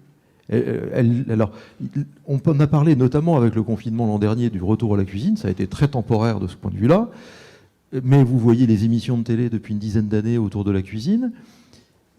La cuisine, qui était une tâche ménagère en fait, est devenue un loisir. C'est-à-dire qu'on va jouer à Top Chef le samedi soir, et tant mieux, et c'est très sympa, mais au quotidien, on ne s'alimente plus de cette façon-là. L'alimentation s'est individualisée. Il n'est pas rare dans les ménages à 2, à 3, à 4 qu'on mange ensemble, mais pas le même plat cuisiné. Je suis sûr que dans la salle, vous l'avez tous vécu vous-même. Il n'est même plus rare, du fait de nos horaires, qu'on ne mange pas ensemble tout en étant sous le même toit. Il n'est plus rare non plus qu'en fait, le moment de commensalité, ce soit, hors confinement bien sûr, l'apéro en sortant du bureau avec les amis, et puis on mange un un burger en marchant, en rentrant ou à peine rentré chez soi. Ce sont des pratiques qu'on a aujourd'hui largement diffusées et qui n'existaient pas, qui étaient même inconcevables il y a 40 ans. Et donc, vous voyez, ce n'est pas le produit que je questionne là, c'est bien la pratique. Au passage, il faut dire que en 20 ans, je ne me mets pas à 40 ans là, parce que je l'ai mesuré à partir des études du GIRA, le nombre de repas pris hors domicile entre 1999 et 2019, avant le confinement, mais qui pour moi n'a un effet que temporaire là-dessus, le nombre de repas pris hors domicile a augmenté de 45 en moyenne par personne. Hors domicile, c'est la cantine, c'est le restaurant, ou si vous faites livrer. 45 par personne et par an. Chacun d'entre nous, on mange quasiment une fois de plus en dehors de chez nous par semaine, par rapport à il y a 20 ans. Donc forcément, ça induit des changements profonds sur nos pratiques alimentaires et in fine sur la filière. Forcément, quand je vous dis ça, et mon minuteur s'est de nouveau éteint, votre contrôle, on a perdu la compétence cuisine.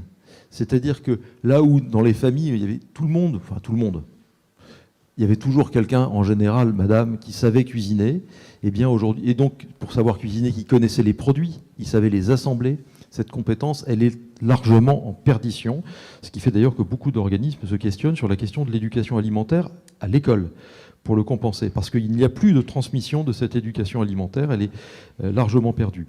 Et donc, cette compétence cuisine, qui pour moi est importante, pas pour l'acte de cuisiner, mais pour la compréhension de la chaîne alimentaire, de l'assemblage des produits. Encore une fois, tout ça est quelque chose de compliqué. Eh bien, je pense que c'est une des clés du problème de confiance. C'est que quand vous savez, l'adage souvent en management, on dit la confiance n'exclut pas le contrôle. Mais je crois que là, c'est pareil. C'est-à-dire que comme on n'a plus la compétence, on ne peut pas avoir confiance. Ou alors on va déléguer notre confiance finalement à une marque. Ça a été le cas pendant toutes les années 70 jusqu'aux années 2000. On a confiance dans les marques. Les marques sont très questionnées depuis une dizaine d'années. Alors ensuite, on fait quoi ? On pourrait imaginer de faire confiance aux commerçants. Si vous allez en l'occurrence, on va dire chez un boucher de quartier compétent, il y en a autour de nous ici, il pourra sans doute vous transmettre du savoir. Mais si vous allez, c'était mon métier par le passé, dans un hypermarché, il est rare que vous trouviez, ça existe, mais il est rare que vous trouviez quelqu'un qui vous véhicule l'histoire et la compréhension des produits au-delà de la barquette dans laquelle vous aurez acheté une entrecôte. Donc c'est un sujet d'avenir de transmettre cette confiance. Vous avez également le recours au label et vous avez le recours au score, j'ai évoqué avant, qui pour moi sont un danger parce qu'on délègue la confiance à quelqu'un d'autre qui finalement manipule également notre conscience, qui fait des choix à notre place. Et ça, c'est un sujet qui pour moi, est également problématique et qui amène des erreurs de jugement. Sans rentrer encore dans le détail, vous prenez la consommation bio, vous interrogez les consommateurs, vous le faites sans doute chez Opinionway, la grande majorité des consommateurs vous disent qu'ils achètent bio pour leur santé. Or, tous les experts savent très bien que le bénéfice du bio n'est pas sur la santé. Il est sur la biodiversité, il est sur d'autres paramètres, mais il n'y a pas. Vous mangez des fruits et légumes bio, ils ne sont pas plus nutritionnels que des fruits et légumes standards. Donc on a ces problèmes-là qui posent à mon avis, qui amènent cette crise de confiance. Ce qui fait qu'au bout de tout ça, le repas est en train de devenir, même si en France, heureusement, on est le pays qui passe le plus de temps à table et qui prête sans doute le plus attention, mais le repas est en train de devenir de plus en plus fonctionnel. À l'anglo-saxonne, pour beaucoup de gens, comme je l'ai dit, on voit des gens marcher dans la rue en mangeant. Ça n'existait pas, comme ça va se faire dans d'autres pays. On a moins de plats familiaux, même dans les plats cuisinés, les barquettes de 800 grammes se vendent beaucoup moins, on a des plats individuels, etc. etc. Jusqu'à la poudre, vous savez qu'il y a des marques qui font aujourd'hui de la poudre, vous la mettez vous rajoutez de la flotte, et puis vous avez un contenu nutritionnel. Personnellement, ça m'effraie, mais il y a des consommateurs qui achètent ça parce qu'à un moment donné, ça leur est utile. Donc moi, je pense qu'on a aujourd'hui, et c'est le point positif, il y a une prise de conscience de ça et une volonté de réappropriation de l'alimentation. Et ça, c'est vraiment le levier sur lequel on doit s'appuyer pour essayer d'améliorer la situation. Les attentes sociétales se développent. La cuisine loisir, elle est loisir, mais elle peut être un levier pour aller plus loin, pour améliorer la compréhension des choses. le bien-être animal, l'attention aux produits, aux origines, on l'a évoqué, au local. La tendance locale qui émerge depuis une dizaine d'années et qui s'accélère depuis le confinement est un levier sans doute extrêmement puissant de ça. Parce que le local a l'avantage d'être incarné. Et on peut rentrer en relation avec le monde de la production pour comprendre comment les choses se font. Voilà. Et pour terminer, pour rétablir la confiance, je pense qu'il faut faire des choses assez simples, en fait. Il faut être transparent. Quand je dis transparent, ce n'est pas nécessairement tout affiché, mais c'est simplement avoir une posture d'assumer, d'être transparent, d'être sincère, de dire la réalité des choses. Tout simplement parce que vous comme moi, on a tous ça. Ça a été créé en 2007.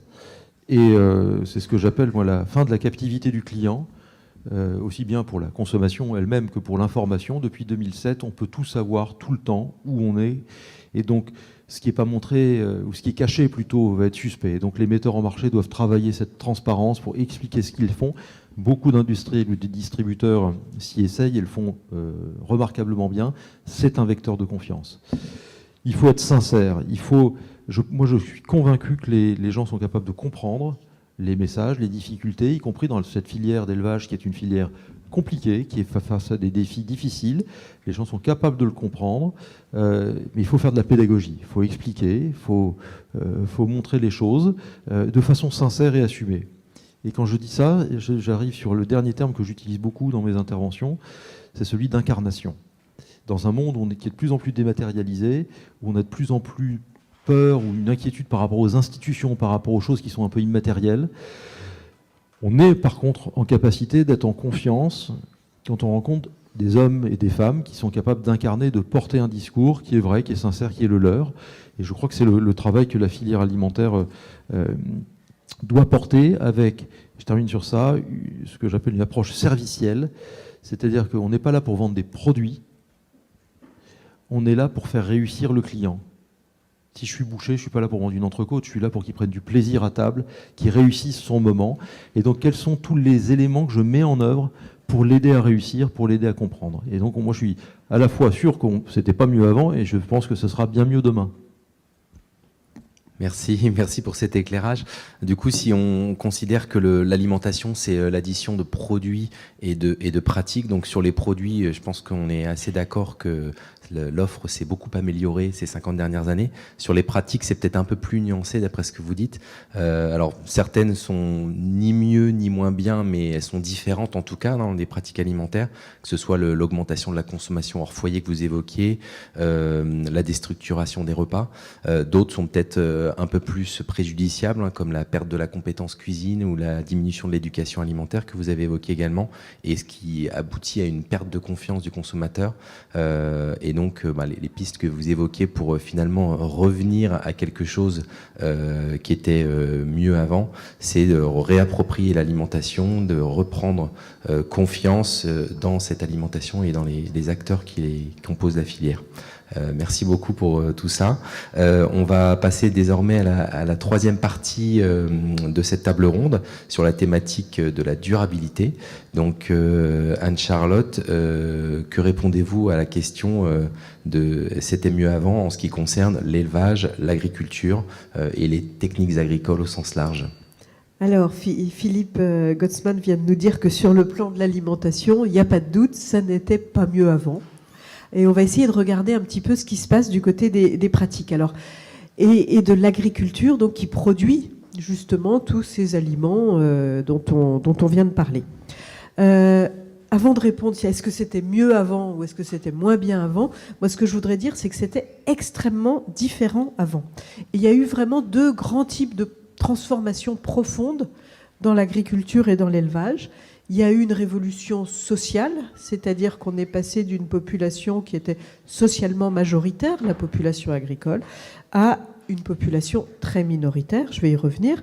Et puis il y a eu une série de révolutions dans les façons de produire, dans les techniques, dans les aspects économiques, et que donc toutes ces révolutions ont fondamentalement transformé l'agriculture et l'élevage.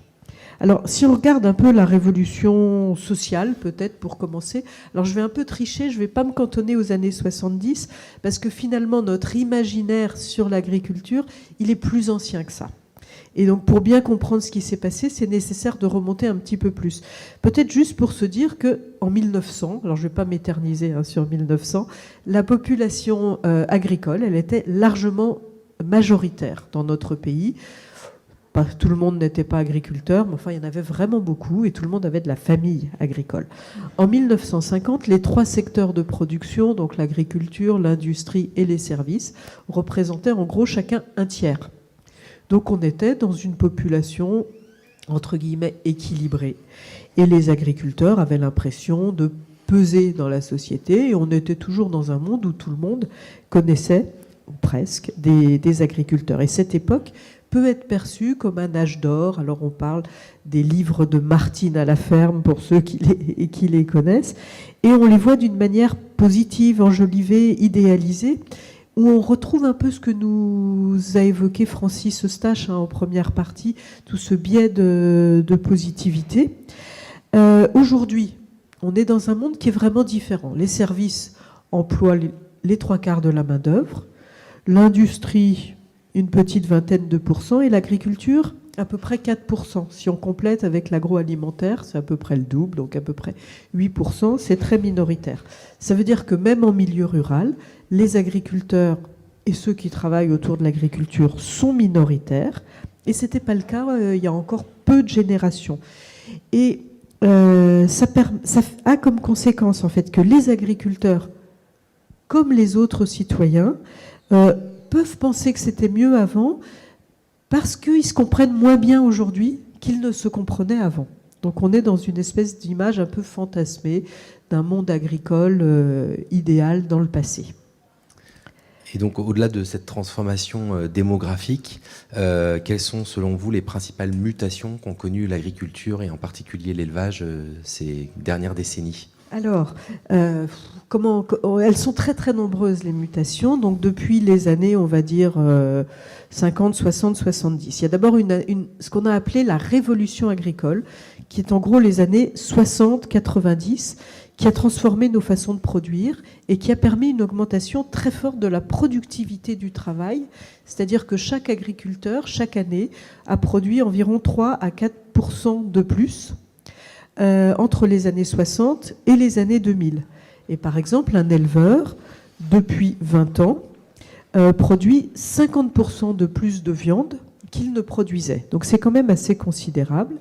La conséquence, c'est qu'on a eu en parallèle une très forte diminution du nombre de fermes, du nombre d'exploitations agricoles, et notamment des plus petites d'entre elles.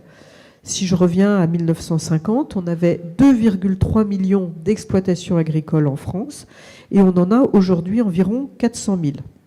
Alors qu'à la même époque, en France, on avait à peu près 15 millions de bovins, et on en a aujourd'hui 20 millions. Donc il y a une très forte diminution du nombre de fermes, et une petite augmentation, si on prend les bovins, du nombre d'animaux.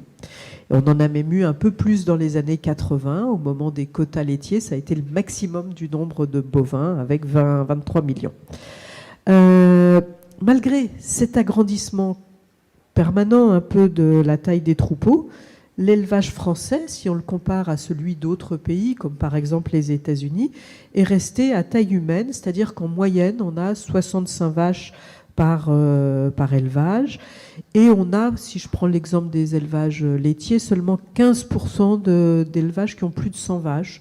C'est à peu près pareil pour les élevages à viande. Donc on reste à l'échelle européenne et même française dans des fermes vraiment de taille moyenne qui correspondent à peu près à l'image souhaitable pour les citoyens.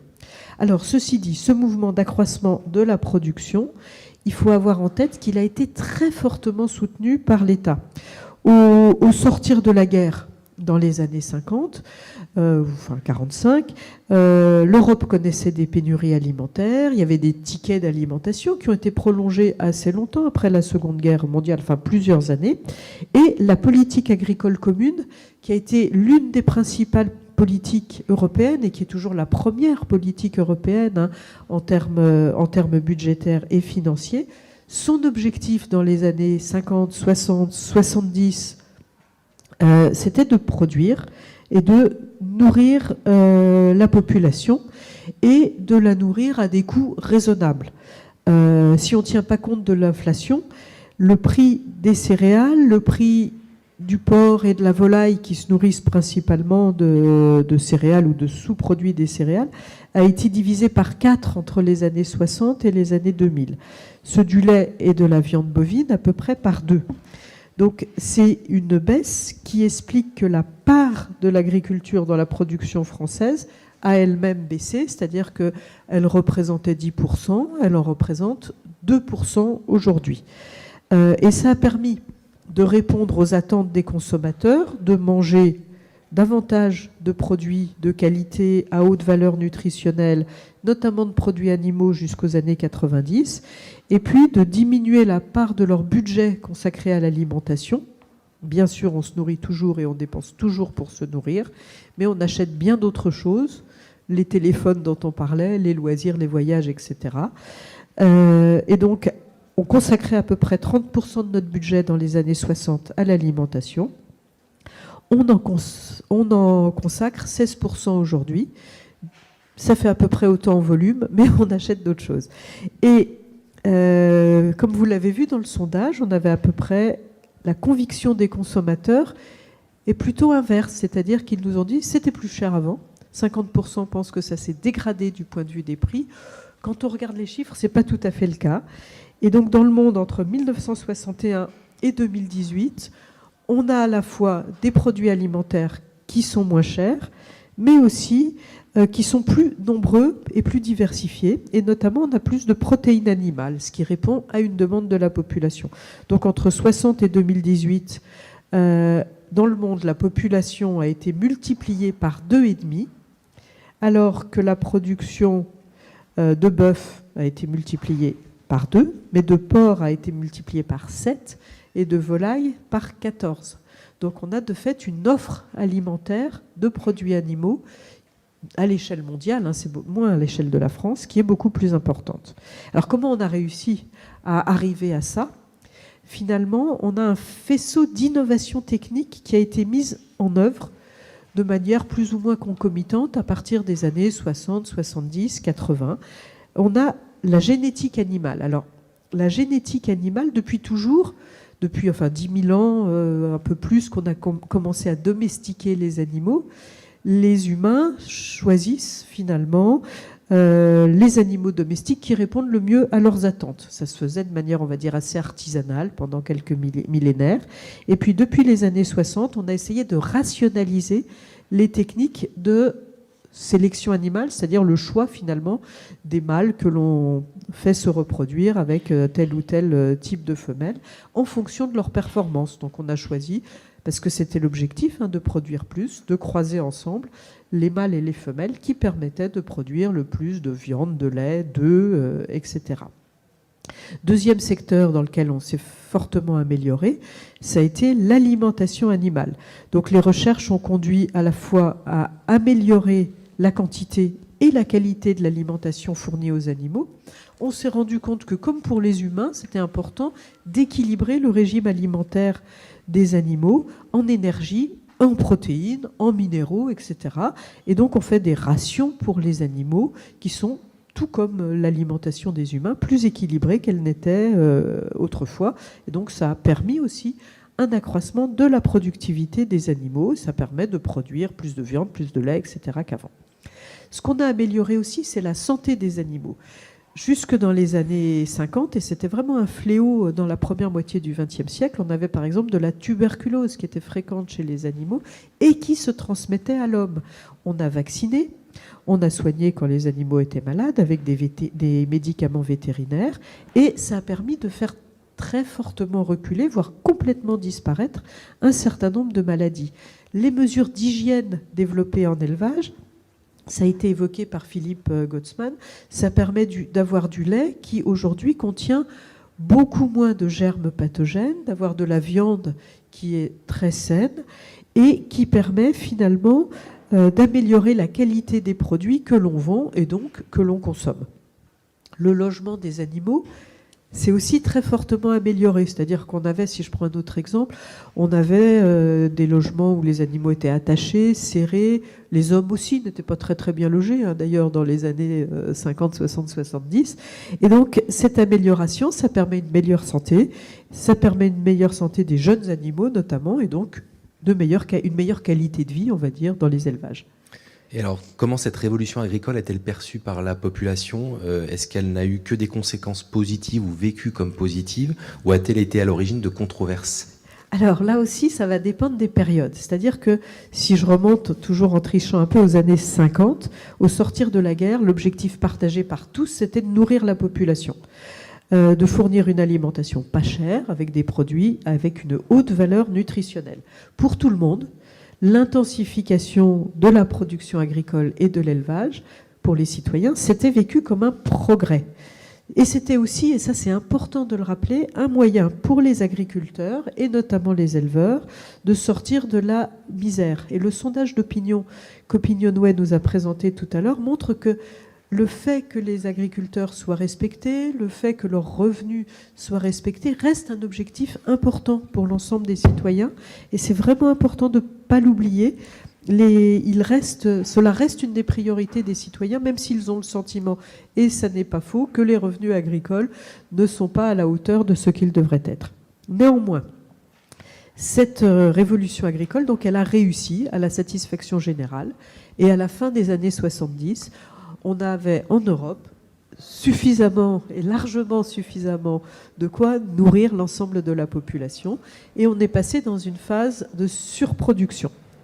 Et à la fin des années 70, notamment dans la filière laitière et dans les céréales d'ailleurs, apparaissent des éléments de surproduction.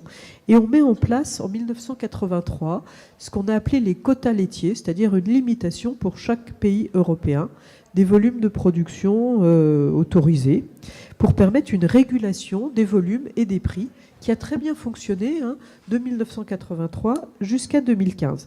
Donc ça a été en fait, années 80, le tout début des questions qu'on se posait sur l'agriculture, sur les modèles agricoles qu'on a développés.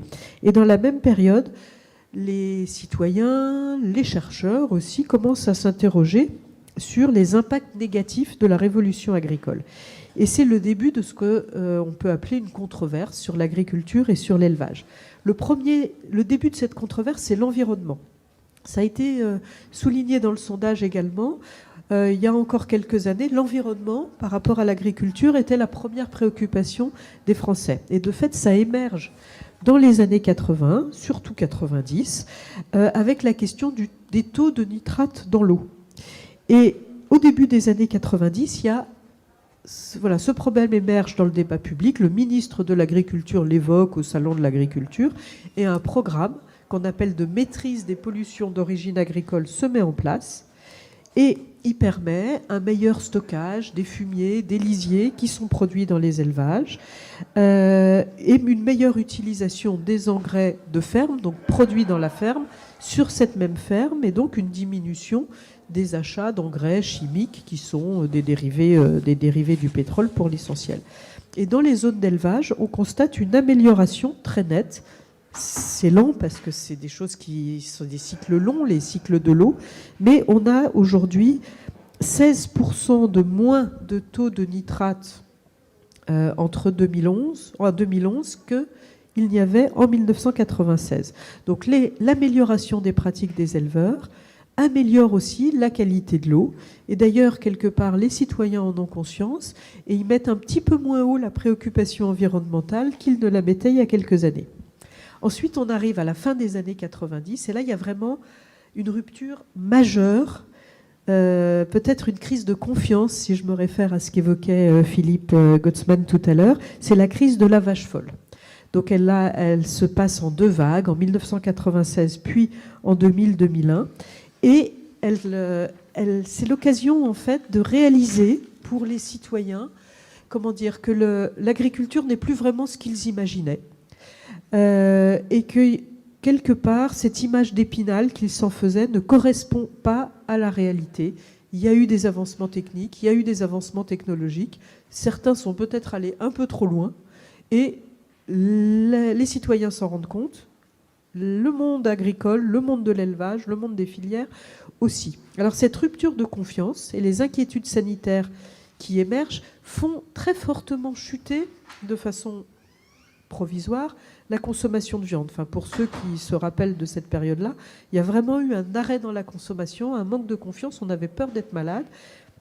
Et se sont mis en place, d'une part, une meilleure connaissance de cette maladie qui finalement n'a quasiment pas été transmise à l'homme, mais d'autre part, un système très rigoureux de traçabilité des animaux, de traçabilité des pratiques d'élevage, avec une charte des bonnes pratiques d'élevage. La consommation de viande, notamment de viande de bœuf, a repris, alors dans une tendance légèrement à la baisse, mais elle a repris. Et la confiance est pour l'essentiel restaurée. Il n'empêche qu'on rentre à partir de ce moment-là dans une période où les controverses qui révèlent finalement des incertitudes, des inquiétudes, ne cesseront plus. Et ça explique probablement qu'aujourd'hui, on a ce sentiment pour 45-55% des citoyens que c'était mieux avant pour l'agriculture ou pour l'environnement, comme on l'a vu dans le sondage. La controverse suivante, si on peut dire, a été, à partir de 2006 à peu près, une publication dans un rapport de la FAO sur le sujet des gaz à effet de serre. Et donc cette question des gaz à effet de serre, du réchauffement climatique, émerge dans la sphère publique. On réalise que les ruminants, donc les vaches par exemple, en digérant, génèrent naturellement du méthane, qui est un gaz à effet de serre relativement puissant. Et donc les filières réalisent ça en même temps que les citoyens et s'engagent en fait dans des démarches pour faire d'une part un état des lieux de la situation, avec des outils de diagnostic. Il y en a un qu'ils utilisent qui s'appelle CAP2ER, par exemple, qui est assez central, mais aussi avec des démarches bas carbone qui vont en fait permettre d'optimiser les pratiques. Et l'agriculture, et notamment l'élevage, a une chance par rapport à tous les autres secteurs de l'industrie, c'est que c'est vrai, il émet du carbone, mais c'est le seul secteur qui est capable d'en stocker dans le sol, notamment sous les forêts, mais aussi, et encore plus, sous les prairies, sous les haies, et donc en stockant le maximum de carbone, en optimisant l'alimentation des animaux et l'utilisation d'engrais, en utilisant davantage de légumineuses, on arrive finalement à beaucoup moins émettre de carbone. Et on a aujourd'hui 25 000 élevages qui ont réalisé ces diagnostics et qui sont engagés dans ces démarches bas carbone. En optimisant leurs pratiques, ils peuvent économiser à peu près 20% de leurs émissions carbone. Donc c'est assez important et ça répond à la demande des citoyens qui accordent, on l'a vu pour 42% d'entre eux, mais par exemple beaucoup d'importance aux questions environnementales quand ils pensent à leur alimentation, qu'ils achètent des produits alimentaires.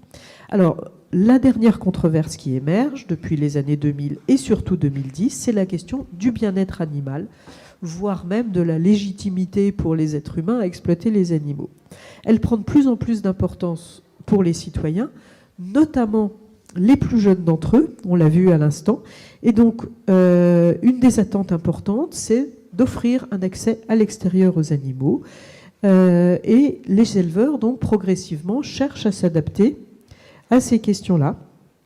Et d'ailleurs, offrent cet accès extérieur aux animaux pour 97% des vaches à viande, hein, si on veut donner un exemple. Donc, en fait, la transition qui est à l'œuvre, on appelle ça une transition agroécologique, et elle cherche à répondre à ces attentes-là et à offrir à nos concitoyens des modèles d'élevage qui soient plus durables que ceux des années 70, qui étaient peut-être la période un peu basse dans la contribution de l'élevage au développement durable. On était peut-être à un des points bas. Depuis, on essaye de progresser. Et donc, avec deux objectifs. Le développement durable doit à la fois permettre aux éleveurs de vivre de leur métier, et c'est une attente des citoyens, et bien entendu des éleveurs, et en même temps de répondre aux attentes citoyennes. Donc ces modèles nouveaux d'agriculture, ils sont en construction, ils sont encore en partie à inventer, mais ils sont aussi à partager parce que tout le monde ne les connaît pas. Et quelques ingrédients se dessinent alors qu'il faut adapter selon les régions. On ne va pas élever des animaux pareils en montagne et en plaine. Selon les filières, On ne va pas élever pareil des vaches laitières, des vaches allaitantes, des poules et des cochons. Mais en gros, il vise une augmentation de l'autonomie alimentaire et protéique des élevages. Aujourd'hui, on va dire qu'elle est à peu près de 85-7% dans des élevages de vaches à viande. Elle peut encore s'améliorer. Et puis, l'autre objectif, c'est d'augmenter la part d'herbe et de pâturage dans l'alimentation des animaux. C'est l'une des principales attentes des citoyens. Et c'est à peu près 80% de la ration d'un élevage de bovins viande, la moitié de la ration d'un élevage de bovins lait. L'objectif, c'est de l'améliorer. L'objectif, c'est que les vaches puissent aussi continuer à pâturer. Et puis, d'autres ingrédients font partie de cette transition agroécologique. Les cultures de légumineuses, pour nourrir les hommes, c'est-à-dire, c'est les lentilles, par exemple. Mais pour nourrir les animaux, on peut cultiver des légumineuses. C'est la luzerne, c'est le trèfle. Ou des mélanges entre des céréales et des légumineuses qui intéressent beaucoup les éleveurs et les animaux. On peut sélectionner les animaux qui vont bien valoriser ces aliments. On va implanter des arbres, des haies, des prairies pour maintenir une mosaïque paysagère. Et cette mosaïque de paysages d'élevage, avec des haies, des prairies, des forêts, des montagnes et des plaines, c'est une des richesses de la France aussi, et c'est un de ses attraits touristiques. On l'a bien vu d'ailleurs ces dernières années, dans les années Covid, les paysages d'élevage ou les paysages ruraux sont ceux qui attirent et qui attirent beaucoup et qui sont également garants de biodiversité. Un des autres éléments importants, c'est l'optimisation de l'usage des antibiotiques. Donc pour consommer moins d'antibiotiques, c'est comme en médecine humaine, en médecine vétérinaire, il faut que les animaux soient moins malades, donc on va avoir des mesures de prévention. Et il faut donner un médicament à bon escient, juste quand l'animal est malade. Et donc, on a baissé de 25% les consommations d'antibiotiques en 5 ans et de 80% pour ce qu'on appelle des antibiotiques sensibles, c'est-à-dire des antibiotiques qui sont précieux pour la médecine humaine parce qu'on a peu d'alternatives par rapport à certaines des maladies. Donc ceux-là, on essaye de ne quasiment plus les utiliser, voire plus du tout en élevage. On optimise aussi l'usage des produits phytosanitaires, donc qui sont les médicaments des plantes, si on veut dire, avec des systèmes qui en consomment moins, et l'élevage en consomme nettement moins que les systèmes spécialisés en grande culture. Donc l'avenir, c'est probablement de combiner culture et élevage. Et puis enfin, la modernité, c'est quelque chose de positif, c'est-à-dire que les outils de l'élevage de précision, les capteurs, le numérique, le digital, permettent aussi de mieux suivre et donc d'optimiser les pratiques, de réduire les maladies des animaux, de mieux gérer leur alimentation. Donc toutes ces mesures, ça peut parfois amener à produire un peu moins par hectare, mais en échange, on va produire mieux. On va avoir des filières de qualité qui vont apporter plus de valeur ajoutée aux éleveurs, à l'ensemble des filières, et qui vont apporter aux citoyens des produits qui répondent aux qualités qu'ils attendent, donc dont on a parlé, toutes les filières de qualité, tous les Nutri-Score qu'on évoquait, que Philippe Gaudsman évoquait à l'instant. Donc il y a de nombreuses entreprises qui s'engagent dans des démarches qui garantissent un certain nombre de ces éléments aux consommateurs. Par exemple, une certaine durée de pâturage, ça s'est beaucoup vu. Charal, par exemple, a une gamme de produits élevés au pâturage et de nombreuses autres entreprises en développent également. Donc toutes ces évolutions, malgré tout, c'est important à avoir en tête, elles ne seront possibles que si les éleveurs peuvent bénéficier d'une juste rémunération qui tienne compte de leurs coûts de production. Et donc c'est un des enjeux centraux des états généraux de l'alimentation et des plans de filière qui les ont suivis, avec le développement des labels, des signes de qualité, des démarches d'entreprise développant les bonnes pratiques. Et c'est important pour répondre, on l'a vu, aux attentes qui ont été évoquées pendant notre sondage et pour permettre de répondre à ce sentiment de dégradation, même s'il est psychologiquement très fortement inscrit dans nos fonctionnements. Les choses qui s'améliorent sont également visibles. Il y a des sondages qui montrent l'impression que ça s'est amélioré dans le domaine de l'agriculture au cours de ces 5 à 10 dernières années. Donc pour compléter, je vais citer un autre sondage qui complète très très bien celui qu'on a vu. C'est un sondage Bon, il se trouve que c'est un sondage BVA, mais qui montre que 71% des Français ont une bonne image de leur agriculture, et c'est en hausse de 12 points par rapport à 2015. Donc les efforts engagés portent plutôt leurs fruits. Et 77% des Français pensent que les agriculteurs ont joué un rôle positif pendant la crise Covid. Bon, on a beaucoup parlé agriculture pendant le premier confinement. Il y a eu ce retour à la cuisine dont on a parlé, temporaire certainement, mais qui s'ancre aussi dans les pratiques. Et donc, on a une petite majorité des Français qui pensent que l'agriculture a connu une évolution positive au cours des dernières années, et seulement 12% qui pensent que cette évolution a été négative. Donc sur le court terme, hein, pas sur les 50 ans, où on a vu dans le sondage que là, on a ce sentiment que c'est probablement erroné, mais que c'était mieux avant. Et en revanche, les citoyens ont conscience du fait que c'est un métier peu attractif et peu rémunérateur, et donc c'est important pour eux de permettre une rémunération au juste prix, même si les pratiques de consommation, bien sûr, continuent, et les consommateurs continuent à accorder une très grande importance, on l'a vu également, au prix des produits. Bref, ce qui me semble important, c'est d'insister sur le fait que nos concitoyens ont conscience des efforts qui sont faits pour aller vers plus de durabilité dans l'agriculture, dans l'élevage et dans les filières agricoles, et que finalement, aujourd'hui, c'est certainement mieux qu'avant dans ce domaine-là également, et très certainement moins bien que demain. Et on est dans une démarche de progrès qui est importante à poursuivre. Merci beaucoup. Merci beaucoup sur cet éclairage sur l'évolution agricole de ce dernier demi-siècle, même un peu plus.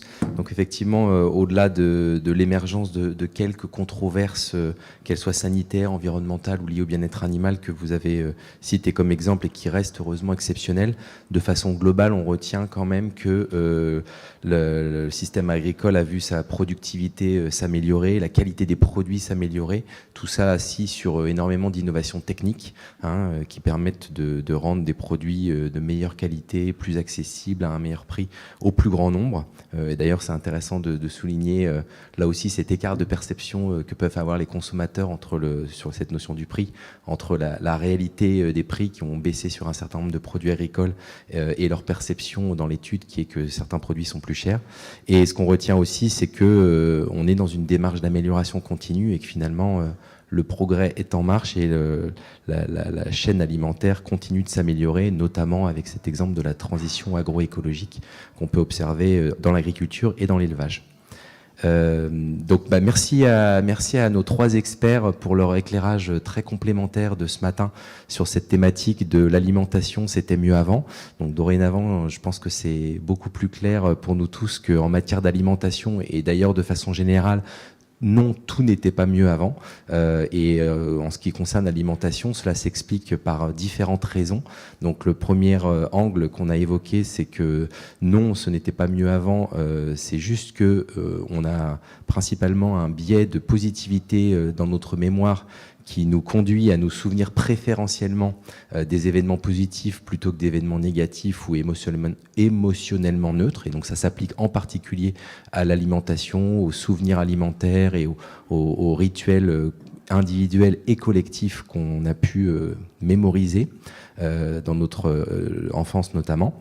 Non, ce n'était pas mieux avant car on n'a jamais aussi bien mangé en termes de qualité de l'offre produit, mais aussi au niveau des pratiques alimentaires qui ont énormément évolué et de façon positive, notamment pour répondre aux enjeux sociétaux qui sont propres à chaque période, mais aussi au fait que au fil des décennies après la guerre, on est passé d'une situation où il fallait juste se nourrir à une situation dans les années 80 où il fallait massifier la production, et aujourd'hui on tend vers plus de transparence, plus de confiance, donc un système alimentaire beaucoup plus vertueux.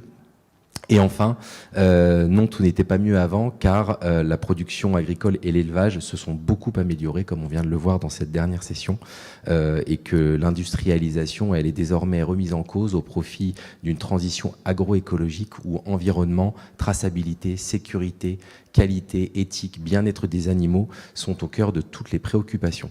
Et ce qu'on voit donc aujourd'hui, c'est que l'image de l'alimentation et de l'agriculture en France continue de s'améliorer, et c'est tant mieux, et que demain, pour poursuivre sur ce chemin vertueux, toutes les actions des acteurs de la filière alimentaire, que ce soit les producteurs, les éleveurs, les transformateurs, les distributeurs, restaurateurs et les consommateurs, bien sûr, en bout de chaîne, doivent participer à ce qu'on appelle la transition alimentaire, c'est-à-dire l'évolution de notre modèle alimentaire vers plus de respect de la santé humaine, de la planète, du bien-être des animaux et de respect de différents enjeux sociétaux.